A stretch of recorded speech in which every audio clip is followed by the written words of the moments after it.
Welcome to Facing the Future Zoom Town Hall. I'm Gabby Vindish, and I'm the Executive Coordinator of the Local Government Leadership Academy. I welcome everyone who doesn't know me yet. There's a lot of you I'd like to meet personally that might have to wait, so Zoom is the next best thing. As you may already know, our annual leadership forum is going virtual. It'll be held February 3rd and 4th over a 2-day span, and it will be virtual. The sign up will probably begin the third week of October. And right now we're at the stage of gathering all kinds of information as to what subjects are most important to you. And that's one of the reasons this town hall was created by Maya, Arjun, and Lorianne to reach out to you to get your ideas on what is deeply important to you. And these will be subjects that we're going to delve into deeper as we put the material together for our leadership forum. The session is going to be recorded, and we will make it into a format where you can use it as reference material and hopefully be able to send it to other people to view and add their comments as we again build the material for the forum. I'm pleased to welcome the panelists today: Mayor Maya Tate from Sooke, Councillor Lorianne Rudenberg from Quesnel, and Councillor Arjun Singh from Kamloops. And with that, I would like to turn the mic over to Arjun to begin with the first question or subject. So thanks, Gabby. Hello, everybody. It's so wonderful to have you all here.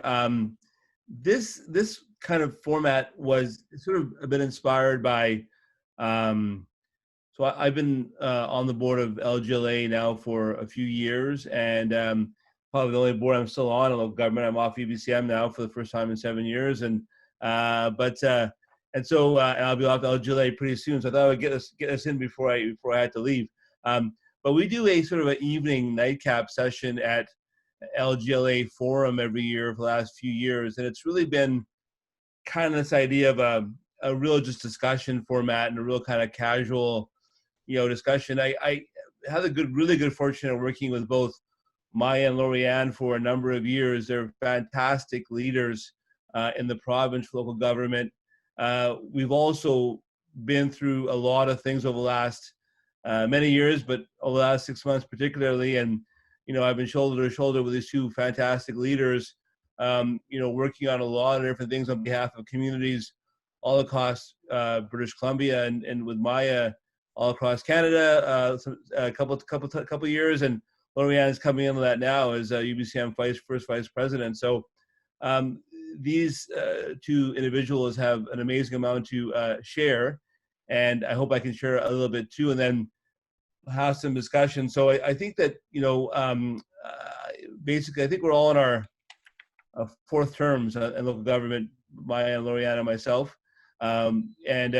We've sort of again been through this quite amazing time at UBCM and other tables across the province. So we had a couple questions that we framed up that we wanted to sort of start framing the conversation a little bit. Before I went to that, just wanted to ask Maya and Lorianne if they wanted to add anything before we went to the questions. Go ahead, Lorianne.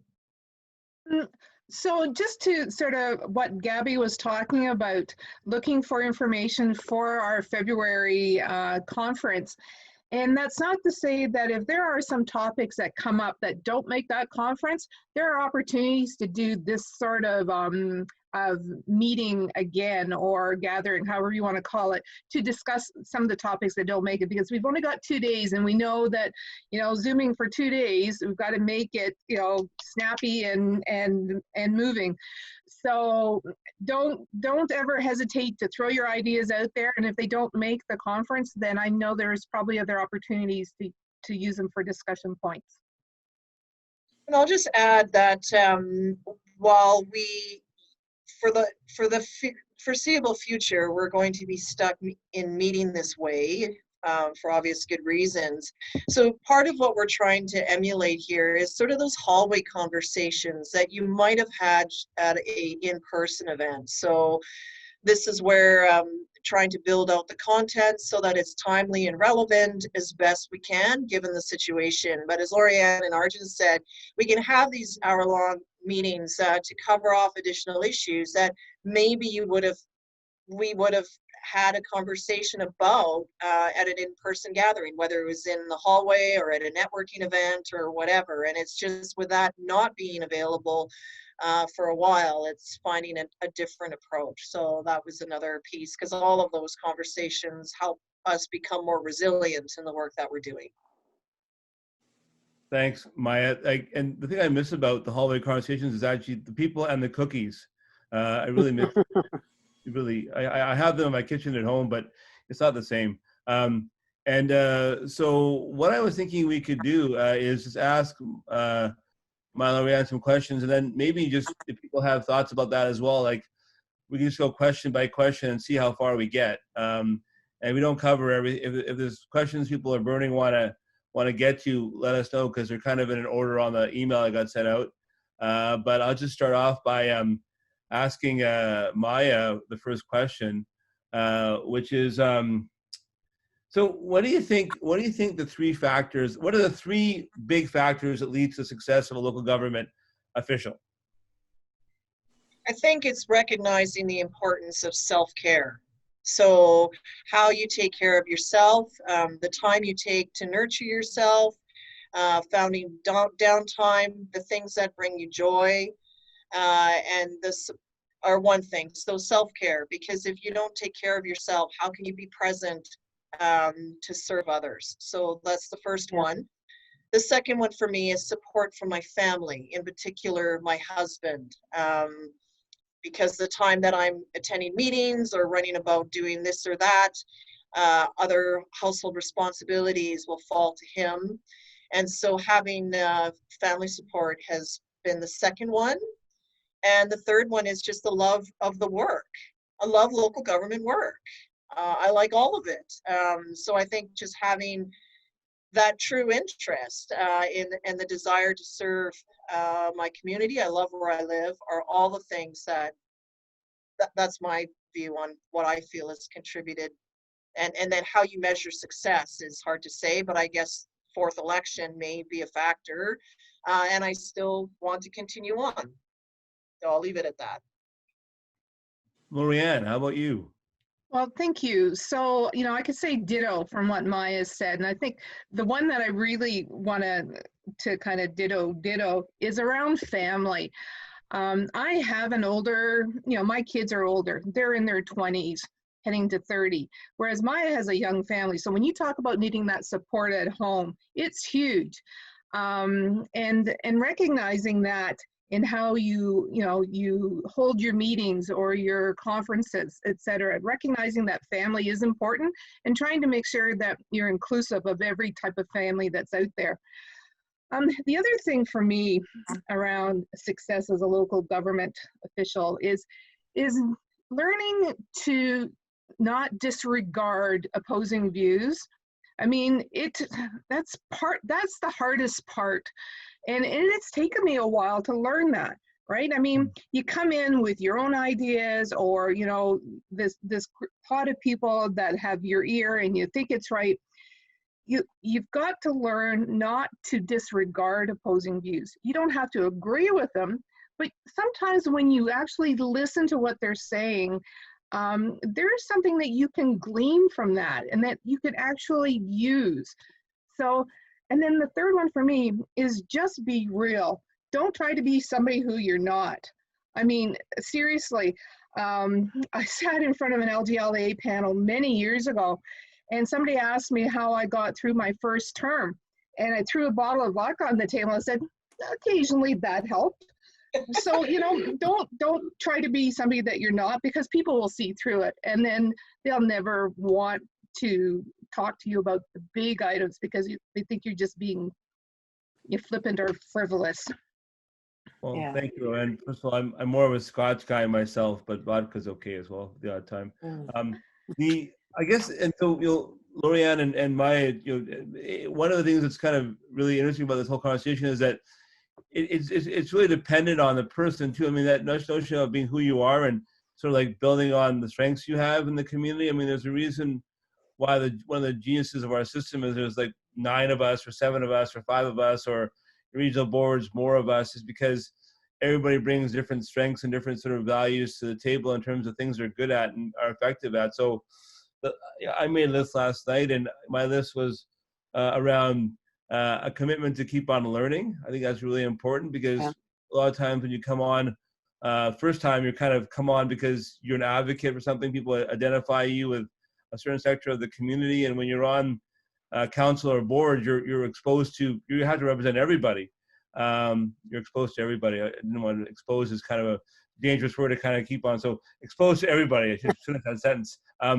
And I think it's also important to say that as you kind of go further along in this work, sometimes you kind of get this sort of sense you've seen the same story before, but often you haven't seen the details of the specifics of every story as much as you should, and that commitment to learning through LGLA and other bodies is really, really important. I think the other thing that I really have always enjoyed, and talking to you again builds on the comments of my colleagues, is the question of just keeping on engaging the community, right? You got to really try to figure out how to work with folks who sometimes are a little hard to work with, or folks who you need to draw out because they're not really that present in normal ways of engaging folks in the community. The last one that I had was really around a lot of anxiety. I think that I felt around COVID is you have to kind of like really always keep on your positive can-do spirit. You have to. People are expecting us a lot of times to be calm and be positive, and not just always cheerily. That's probably people can kind of see through just that sort of almost empty optimism. But there's a lot of very, very, very optimistic things that are happening in our communities all across the province and across the world, I'd imagine, that we have to tap into and keep on reminding people about. So those are the 3 things that I had when I was sort of thinking about this last night. Now, does anybody else want to chime in here about the 3 things or a couple of things? Steve, go ahead. Thank you. As one of the few area directors on the panel today, and I'd say, You introduce yourself just so everybody knows who you are and where you're from. Oh, sure. So I'm Steve Forsyth. I'm a director with the Cariboo Regional District. I represent the what we call Electoral Area D, so the rural area, basically mostly between Williams Lake and Quesnel. There's a small portion that I don't have, unfortunately. Otherwise, it'd be into Lorianne's area. Anyways, I digress. Most of what I've said I agree with. The other thing, just to point out, area directors have small areas represent, like myself, or have giant areas. So I think one of the other things to point out too is to have the support of your area director colleagues, because you have to remember some of them, this is their first term, and to learn regional districts and how they work, it's a big learning curve. So lean on some of your compadres that have been around for a while is always critical. And also keep checking with your constituents. Your constituents will never steer you wrong, particularly if you've been at it for a while. So just want to point those out. Okay, does anybody else want to have anything else to add while we're going through? I'm looking at the Hollywood Squares. I don't see any hands up here or people on the, okay. All good. Jeff, did you want to say something? Well, I might as well. That's one thing. I hate to quote Donald Trump, but the idea of stand down and stand down and stand by. I think that's one thing I've learned is it's important to step up during a council meeting, and then make one's comments and learn how to step back and be ready. Preparation for me, it's a question of X hours of prep time for every hour of council time has been critical, and I think this active listening and the understanding that everything is iterative. So can I just stay open and keep evolving? Jeff, you actually accomplished an amazing feat to take Donald Trump and make it a positive comment. I completely appreciate that today. I don't know how you did that, but it was amazing that level of like skill there. I just couldn't believe it. That's optimism, right? We're trying to find our. It's a Canadian skill. Canadian skill. Okay. So Maya is now past president of UBCM, a position I held for the last year. When I became past president, Maya gave me a T-shirt that said, "Be prepared for the unexpected." And I don't think she knew that her year as president of UBCM would be completely unexpected, and we'd have to be prepared. I had this China reception to deal with, which was, compared to COVID, a very small issue. So I'm going to give Maya the floor for a second here, but Lori-Ann, before we get Maya to talk about this, what do you think around how can we prepare for the unexpected? So, Arjun, sometimes life just throws you stuff that you would never in a million years expect. And one of the things I've learned is when that stuff gets tossed at you, whatever it looks like, sometimes you have to learn to just take that step back and not to react right away. You need to kind of take that breath and go, okay, let's not overreact over this. How do we work around it? How do we work through it? So I think for me, the biggest piece for me is that learning to step back. And then the other piece is learning to be flexible. When I look about what happened last week on Monday, right when UBCM was going to start and the curveball that was thrown to us, we became quite flexible and were able to still pull off what we needed to for the conference in AGM. So, being able to step back and just be flexible. Before I go to Maya, I'm just going to jump in here quickly because I want Maya to have the floor here. But I think for me, I was thinking about it yesterday. It's kind of like, it's almost oppositional. You got to be committed to and sort of rooted in the resilience. You got to be foundationally kind of like remember how strong we are as old governments, and also how we all have values and build up over the years. In that same breath, you got to be nimble with that, right? You got to like sort of almost be, you got to like resilient and committed to sort of sticking to stuff. But then you've also got to just like start doing things you've never ever thought about before. So, in Kamloops, we're talking about, we've never talked about this ever since I've been around, a 0% tax increase, which is like, we probably won't get there, to be frank with you, but like that's what council's mindset is right now, which I think is very, very interesting. And it's all COVID related. It's really a COVID related kind of a thing. So Maya, over to you. All right, thank you, Arjun, for that intro. So I'm a Girl Guide at heart, honorary Sioux Scout. So a lot of it comes down to, lend a hand and be prepared. So for the unexpected though, you can only prepare for what you know. So for me, when things started happening, there are questions like, oh, you should be out there telling people to wear gloves. And I'm like, well, what am I basing that on? That's not coming from public health. So let's let them make those decisions, and then I will take and practice what they are recommending. And when the world is changing so rapidly, there's a case of everyone wanting answers. And so, in that case, I'll just pull out the crystal ball that I conveniently store in my desk and give it a shake and look to the future. But of course, that's not possible. So it came down to what I know. And so Lori-Ann's advice on being authentic, I can only be who I am and nothing more than that. I can take care of myself and my family. So what was important was that, okay, I'll get shopping done for my family and my dad, and make sure that we are eating as well as we can, that we're sleeping as well as we can, and that I'm controlling those things. Other things came into mind. Gonna need all the devices, make sure that they're fully charged, make sure that there's gas in the car, and that we have groceries, because, and folding the laundry. So this is my house.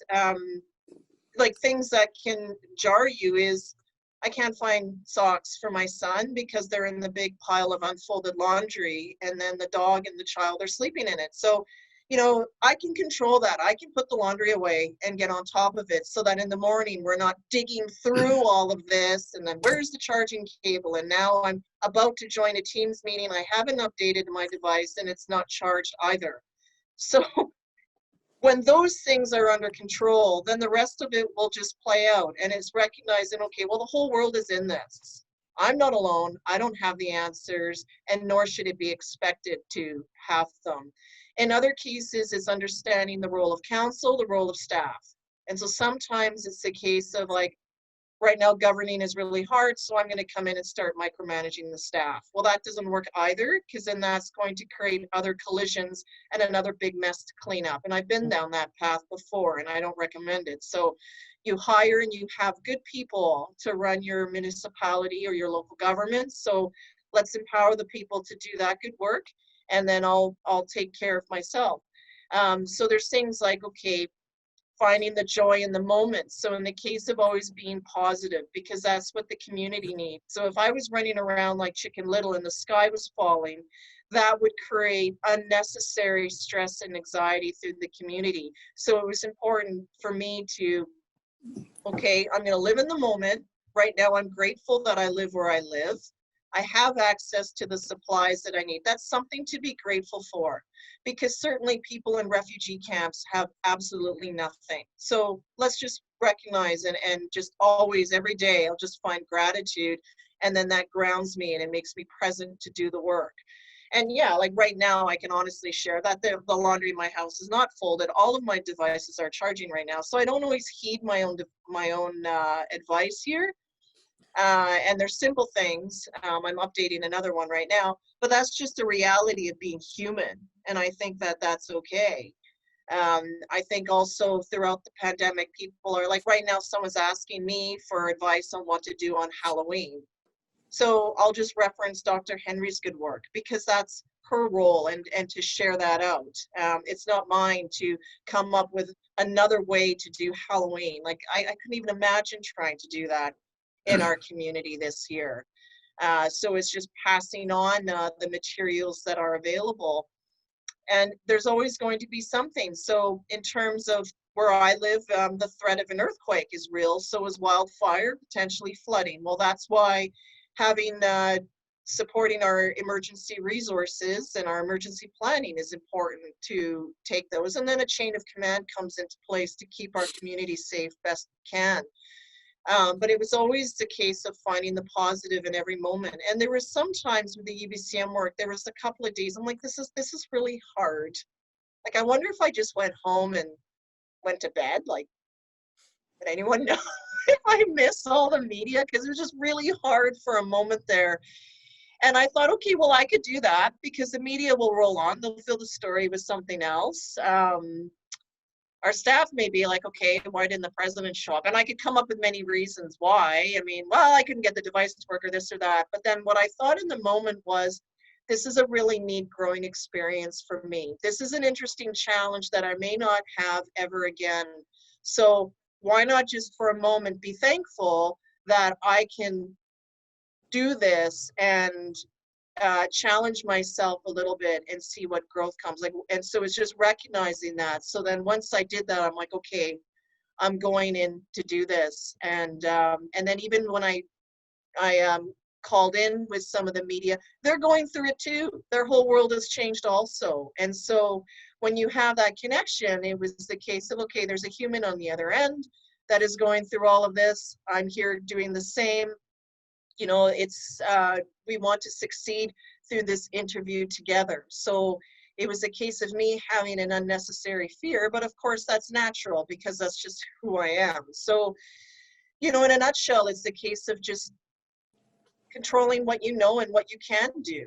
And sometimes they're just the simple things. And in this day and age, when it's virtual, not having your device charged is a big deal. Like that can stress because suddenly you're supposed to be live and you can't because you haven't powered in. So maybe it's extra cabling sometimes, extra extension cords, you know, and all of those things. I ran out of gas once, not recently, but many years ago in my car because I just never got around to filling it up. So now it's just the lesson, and it was an embarrassing, you know, 2-hour delay. that I don't ever want to deal against. So I don't recommend that to anyone. So if it's an electric car that you have, then keep it charged. If it's another, so there's some simple things, but those can create big problems down the road. So it's all about just what we know. And that goes back to being either a Girl Guide or in Scouts.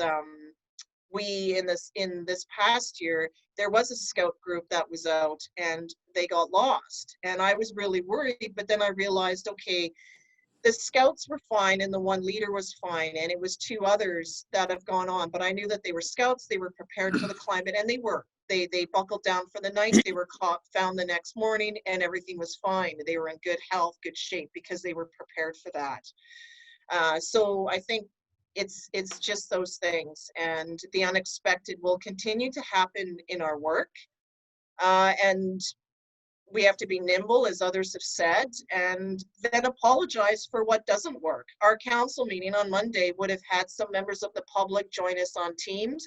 Well, Microsoft decided to have a global failure. There's nothing we can do about it.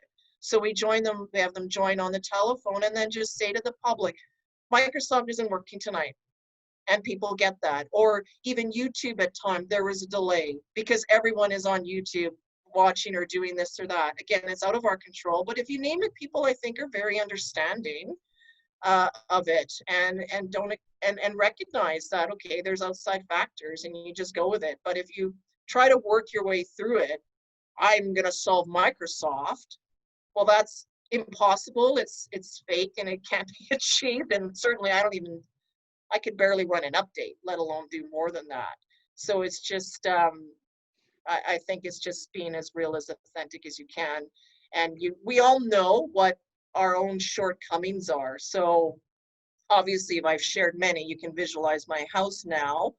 And that's fine, right? And I can do something about it. And sometimes for me, it's just going to bed at 10 o'clock. Okay, so Leaving it all. So note to self, I gotta buy some bath soap. But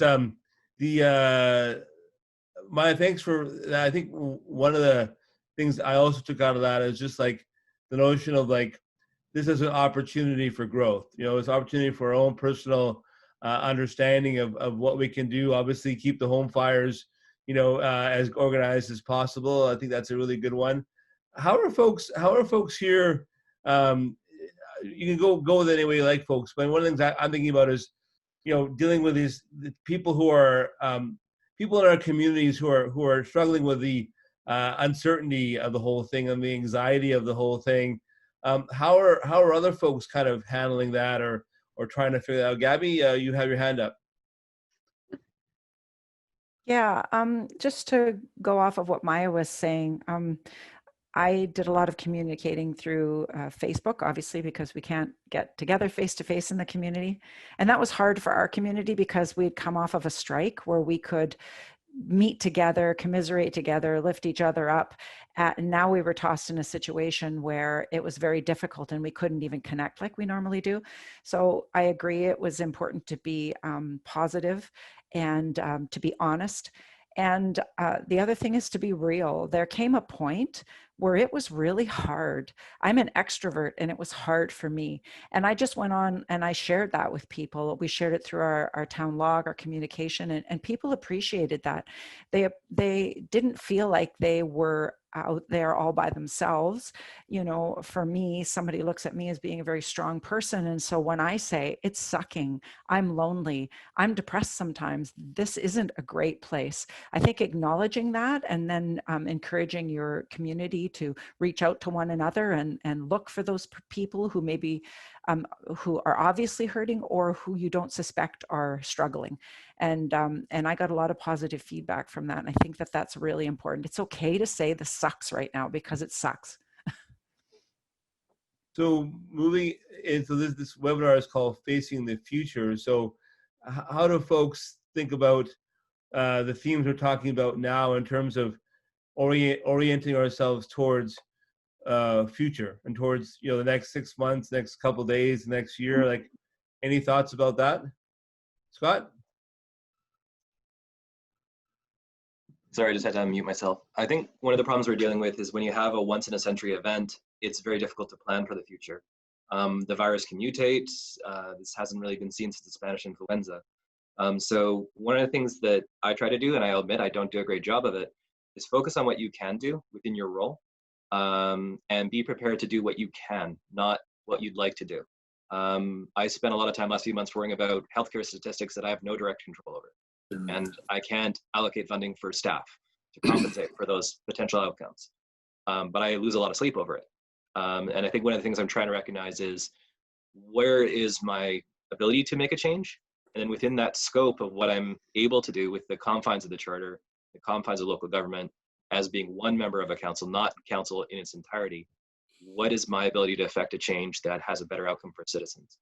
And just focus on that limited scope and try to reconcile myself with the other things that I can't do. So that's a difficult process, but that's sort of one of the things that I'm trying to adjust to. Thank you. Just before I forgot to, so Mayor Gabby Wistrom from Port McNeill and Councillor Scott Harrison from Qualicum Beach, I forgot to ask folks to do that. Esther, you're next. So could you just introduce yourself, and then please, we'd love to hear from you. You're on mute still, I think. We can unmute you. Ask to unmute. There you go. Here. Okay, can you hear me now? You can. Yes, thank you. I'm Esther Patterson, and I'm a first-term counselor with the District of Oak Bay. So I'm still learning a lot about local governance. But I think really, I think really through different phases of my career and different phases of working with professional associations, and coming from Manitoba, where we had to deal with quite a few emergency type situations and unusual events. Certainly, and I was part of SARS task forces when that was going on. You know, I think really throughout all of this, the way I think of it is, it's always important to develop the ability for more lateral thinking, and particularly in governance, I think it's a form of more vertical thinking. So you're kind of, you know, you're digging the hole deeper instead of digging more holes. And, you know, if you think in terms of kind of comedians, the most successful ones are great lateral thinkers. They can take an idea and turn it in a different position to give you a whole new perspective of that. And I do find in the local governance structure that there's not the same time and consideration necessarily to just sit down with others, do brainstorming, do some creative thinking about, you know, throwing out ideas and facing this situation. So really, lateral thinking is, you know, all about taking a lot of the basic knowledge that sometimes we don't even realize we have, and utilizing that as a catalyst to come up with new ways to look at things, new ways to respond to things, and, you know, just give ourselves permission to not feel we need to always do things in the same way, but that it's okay to try new ways of doing something, even if we're not successful at it, not having the fear, being confined by that fear. So really, lateral thinking, especially in terms of unusual situations and needing to find different ways around them, is really helpful to just, and you can do it in your everyday life. And that's why I use the example of comedians. They do it, they're stars at doing it. They do it all the time. They do it for a living. And, you know, so it's really interesting to be able to take our everyday tasks and think, is there a different way of doing this? It might be better, might just have a different response. And I find that I walk a lot and we have a small district. So in talking to people during the pandemic, trying to put different spins on things and trying to come up with different ways of finding solutions to some of the things that are going wrong or some of the things that are not going the way people expect them to go. It's a useful tool. Thank you. Well, thanks. That's yours and Scott's sort of contribution sort of form some really interesting thinking about how we can approach various ways of doing things in the pandemic. And I think that there's a whole range of ways we can approach it as individual elected officials, obviously more powerfully as complete councils and boards and associations and that kind of thing. So really appreciate that. That really kind of outlined some really great range of ideas there for sure. Okay, so anybody else want to chat on that? Okay, Arjun, can you hear me? I can hear you. Who is that? Cal Crawford, first-time councillor for District of Mission. Hello, Councillor Crawford. How are you? Pretty good. Just a question.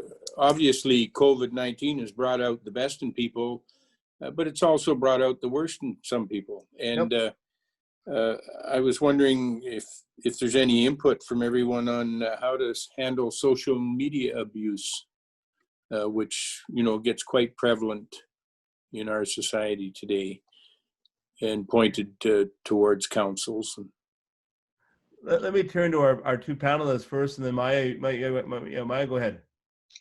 So this is a definite issue. It sort of has been about ever since, as social media has grown. When I first got elected, Facebook was new, and it was a time where people were just connecting with friends and high school classmates and the like. And now it's evolved into the platform that it is. And then there's others as well. And there's a lot of fake news out there. So it's a reality, and I think people are aware of it. So what to do about it? So we have a situation, and I'll use an example, where we are sheltering some of our vulnerable populations in an old restaurant right now. It was the rec center, and they were in our park for a while, and before that, in many different corners of our community. So in some ways, what the pandemic has highlighted is that we are like many other communities across the country that have a challenging social issue. So we're not alone there. But what it ended up happening was a lot of fake news about what people have said they saw or experienced. So I'm in continuous and constant conversations with both the folks that run the shelter, the operators, the manager, as well as the RCMP, our district staff bylaw and the like. So I have the facts as to what is actually happening versus what is perceived as happening. But the online conversation was growing. So I took it with some advice, a very helpful counselor with strong writing skills. Let's put what is happening front and center. So I wrote it out on my Facebook page. I called out the fake news.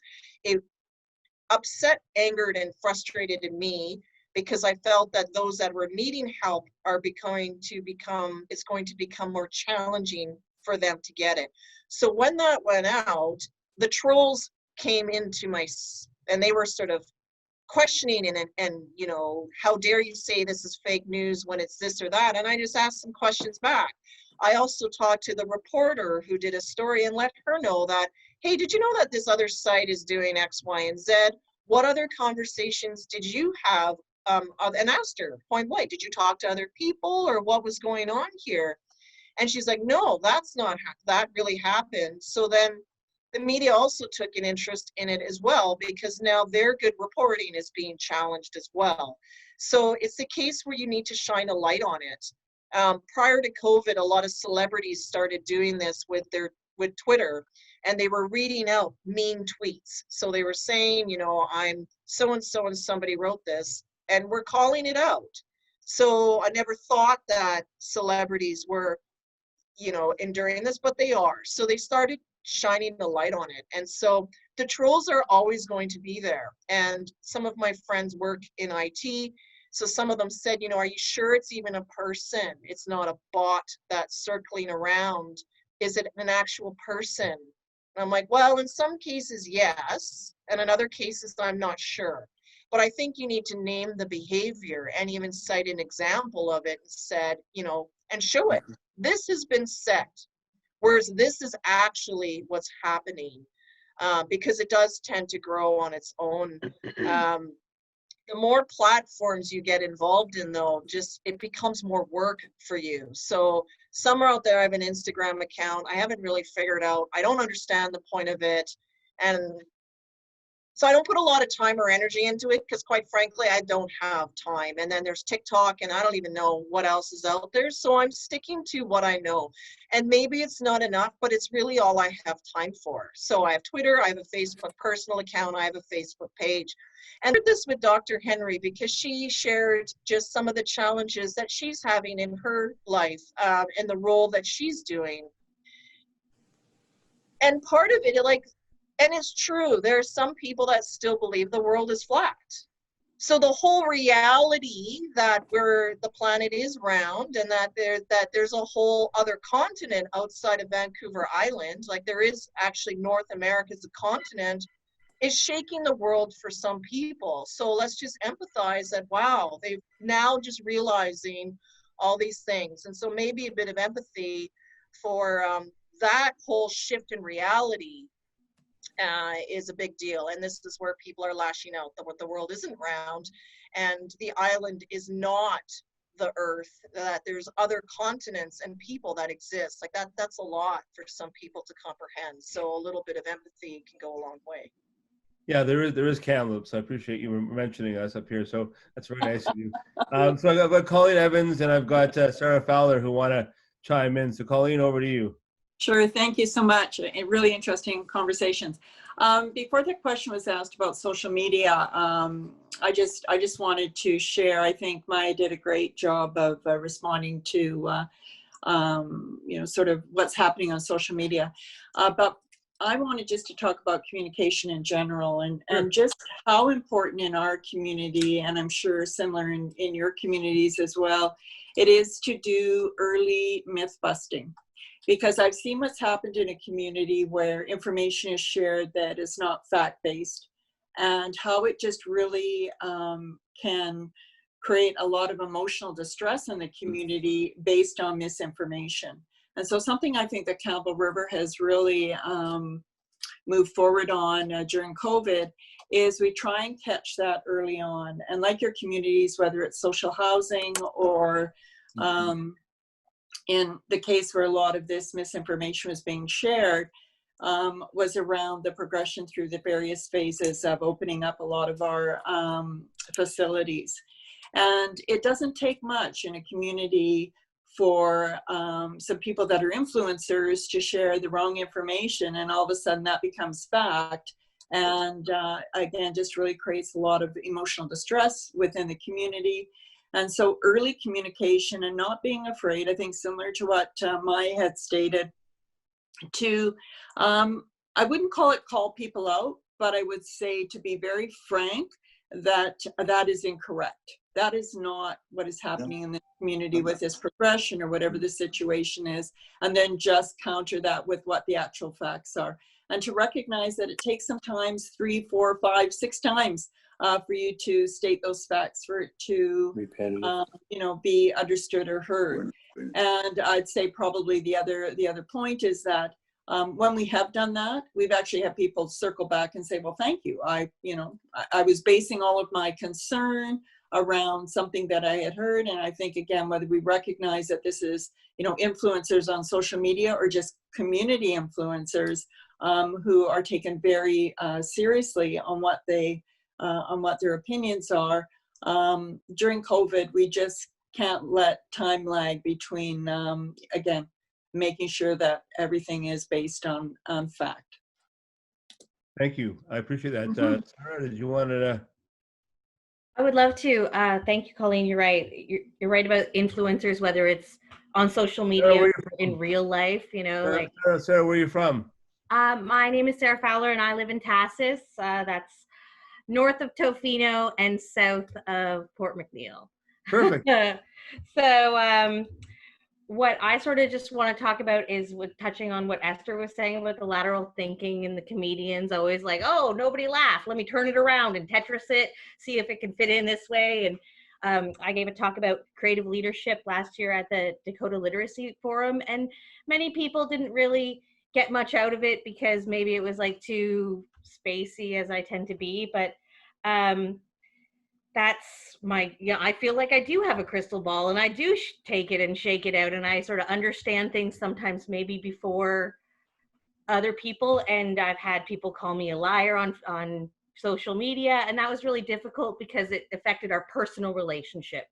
And but I have also seen it done really well by somebody who isn't on this call but just listening. Arzina, she was talking to one of her citizens in Comox, and she was talking about wood stoves, and that person was coming from a place of emotion, like, oh, wood stoves are cheaper, you know, I'm able to get the wood for free, blah blah. And she just, you know, the fact is that we need to protect our air quality, and she was very curt but truthful, and it really just like cut through the haze of things. And I found that, you know, it's really important to set the record straight sometimes, right? Thank you. Thank you. 13 magical minutes left. And I have a couple of other questions here, but I don't know if we should go chronologically or whether we should give people a thumbs up, thumbs down on choices here, what they want to talk about last little bit. I've got what are we doing differently? What has remained the same? That's one. How do we better educate citizens about what local governments do?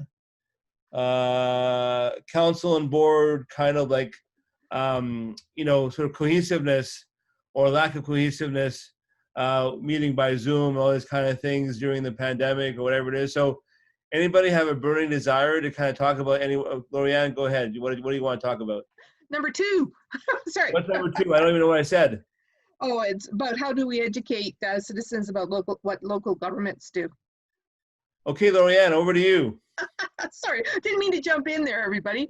Well, so when I listen to, you know, this kind of ties in with the whole, you know, social media piece too, because when I watch or listen, whatever you want to call it, comments on social media, there is a real misunderstanding of what local governments do. And when I say local governments, we're talking about, you know, from First Nations to regional districts to municipalities to provincial to federal even. So for me, it's like, so I know that it was a learning curve when I was first elected. So this is my 4th term. I'm hoping I understand local government a little bit better.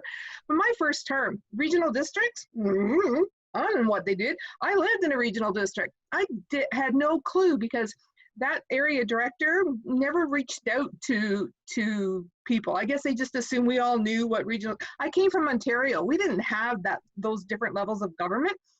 So it's almost like we need to have it's like local government 101. And there's some country in the world, and I wish I could remember which one it is, where they have a day where people register to vote. And so it's like a national holiday. So everybody gets out and registers to vote. There is discussion about what government is and so if we were to be able to have something like that, where you actually have a day where people start to ask questions and understand what various levels of government do. Because for someone to say, well, how come you're not fixing that West Fraser Road to a city councillor? West Fraser Road is out in the regional district. Well, I'm sorry, we can help advocate for it to be fixed, but we do not pay to get it fixed. So that's one of the more frustrating pieces when it comes to decisions that are being made by different levels of government. Or if there's, you know, we've got a major project underway, it's like, oh, it's going to cost us, you know, $250 million to fix a bridge and do an alternate truck route. Well, they think it's the city's issue. You know, the province is actually going to pay for that. So I think, especially when people first become elected, it should almost be a criteria that they take a local government 101 and learn what the other governments who surround them are responsible for. So if you're a regional district person, you understand what municipalities do and First Nations. If you're, you know, if you're a municipality, you start to understand where, you know, because we have different sandboxes, unfortunately. We have different sets of rules that we have to follow as local government. And I think we need to understand those so that when we have discussions, when people start, especially the community starts to go, well, how come you're not doing this? You can say, you know what? Here's why we can't do it. Maya, someone who's advocated, led advocacy for local governments, across the province, and worked with FCM, and obviously you're a real district director and a mayor.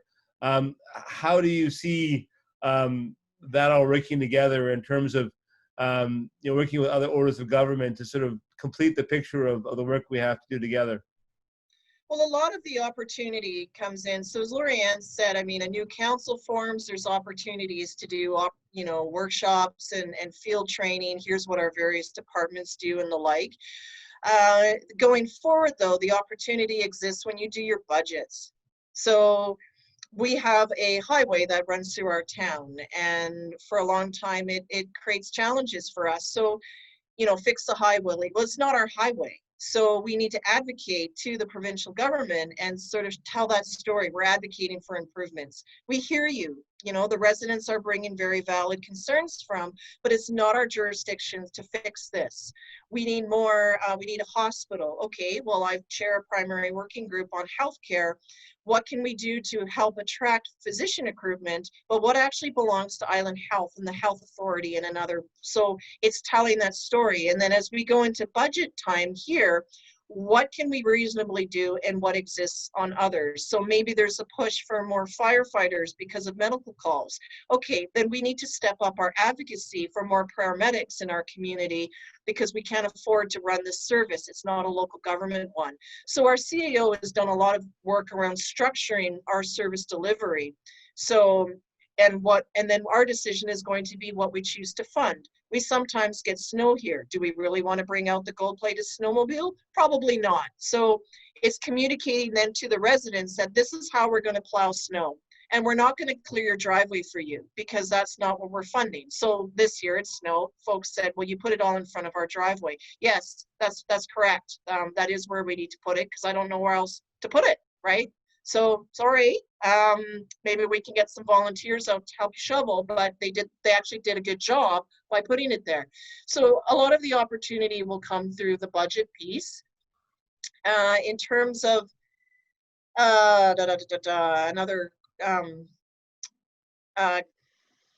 yeah, so I mean, I think that's the opportunity to inform. The other one that I started pre-COVID was a school program. So when I first got elected as mayor in 2014, the school kids were coming through, they would meet the firefighters and then they would leave and I could greet them. And I said, well, wait a second, there's an whole opportunity here to share more about what we're doing. So now we've sort of created local government school where kindergarten all the way through to middle school, mainly the elementaries and kindergarten would come to our local government. They would meet myself, they would meet different department heads, and we would break down and have little activities. We would end up in chamber and we would do a debate there and have the kids role play and then put a question like, do you want this playground equipment or that? And try to make it relevant to the school age group. And this was important because then they actually could go to that playground and see that equipment installed. And then they take the message home to their families. So now, and then I would go and read to students. So now that opportunity doesn't exist right now because you can't go into the schools. But when it does, it's one that I would encourage you to do. Like, can I go in and read to students? And the teachers are always very receptive of having this. What that also creates is a Q&A opportunity. So the parents or the teachers would inform the parents that so-and-so from this council is coming in and they're going to read a story. And then after that, there's questions. You get very thought-provoking questions that are honest and direct, and they don't want any BS. They want a straight answer because they're of the age they are. What they will also do is say, my dad asked me to ask you this, or my mom felt this was important. So then you can also see what another demographic of your community is concerned or curious about. And so it's quite delightful. And so now we've done some work to sort of create more outdoor classroom activities. It's important for our community because of where we are in the water and in terms of good environmental stewardship down the road. This generation is going to need to deal with whatever mess we clean up or don't clean up in the time that we have. And so it's a great way to connect. So I just find that, you know, our community is going through OCP and building regulation bylaws and parks and trails master plans. And a lot of this is on a virtual way. Our staff, though, are finding creative ways to engage with the community that isn't online, but is more, maybe it's a mail-in survey or a newspaper cutout and the like. But I just feel that the budget, so going back to what I'm saying here, budget is a time to inform the community. Maybe you need to talk to your staff, have a few committee of the whole so you can have that frank dialogue and then respond with, okay, this is important to our community. It doesn't fit within our mandate. Now we need to work on an advocacy role to whatever federal, provincial, regional district, whatever entity that falls on, and take it off the budget, but at least you have an opportunity to communicate to the community why you're not accepting the download and that you want to upload it and why. But in the meantime, local government finance, you can do X. And then secondly is talk to the children, engage with the kids. Their parents in our community may commute in and out, but this is their home. They're here all the time and they notice everything. They're so in touch with what's going on. It's unbelievable. And I think it's important to inform this generation, going back to what local government does. So my son is 4 going on 5. And when I look at what he's watching, there are mayors involved in many different shows, from Paw Patrol to Rescue Bots, to even Wizard of Oz. There's a mayor that's in there. So often they're older men, and many times they're kind of corrupt. So you need to change the story there and explain, like, okay, this is your mayor and this is why. And I think they will also take that lesson back. We did a lot around bear awareness, and it was the kids that brought the message back to their families and expressed why it was important to do source control in the home, because these are creatures that they admire and respect, even if their family doesn't. So that's how we all learn together. Never forget the power of children. It's a strong voice. Thank you, Maya. I just I know we've got only a couple minutes left. Dr. Forsyth, maybe 20 seconds if you want to jump in quickly, and then we can end this up here, and maybe you could kick it over to Gabby at the end. Sure. I know Lori talked about this, but as a regional district director, I think it's proactive engagement with your residents. I think it is definitely trying to educate both sides about how regional districts work and how municipal councils work. A conversation I will say that we're having tomorrow at our regional district board, and then really working through the disagreements within legislation. Thank you. Thanks very much. I can't resist adding a couple of things from my perspective here. One is that different local governments will take different responsibilities on. So the community charter has pretty strict things sometimes. People tend to sometimes push that. So one of the examples that obviously is around housing and social issues that we're all kind of sometimes feeling we have to get into now. So, but it's a debate around the province as to what local governments actually can and should do. And secondly, in Kamloops, I was really honored to help start a junior council in Kamloops, and through my dear past colleague Mark Spina, who's now gone, but she's was a UBCM board member for a couple of years in the beginning, and she asked me to take it on when she got sick, and really amazing opportunity to work with young people and give them that agency in the community, actually give reports to council and that kind of thing. I just want to thank everybody. Thank our panelists, Mayor Maya Tate from Sooke and Councillor Lori-Ann Rudenberg from Quesnel. And I also want to thank all of you, because you are all showcasing your commitment to this work. And as Mayor Tate said, we all love this work so much, and to see folks really lean into more learning and more discussion. This talk could go on. These chats could go on for a couple hours, and sometimes I wish they would have a bit longer for these things. But we have an hour today. If you want to do longer, let Gabby know next time, and we'll schedule it for longer. I want to appreciate Gabby very much for helping us put this on, and her amazing skills in terms of, the Zoom and the graphics and the just being super nice person all the time to everybody. Gabby, I wanted to give you a chance just to maybe close up and talk about the whatever you like to talk about, maybe around the LGLA forum and whatever else is kind of coming up. Thanks, Arjun. I just found this conversation absolutely exciting and very educational. And what my first impression was when I started working with local government, and more so today than ever, is I think that you are absolutely brave. So I'd like to wish everybody a good day. And what I'd like to ask is if you have any extra ideas to add to the palette for the upcoming forum, please just send an email, or if you have ideas on other Zoom town halls that you'd like to see, definitely please email me.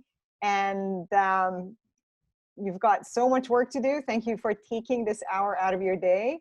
It has been extremely valuable. I'll just say, I love you all. Have a great day. May the force be with you.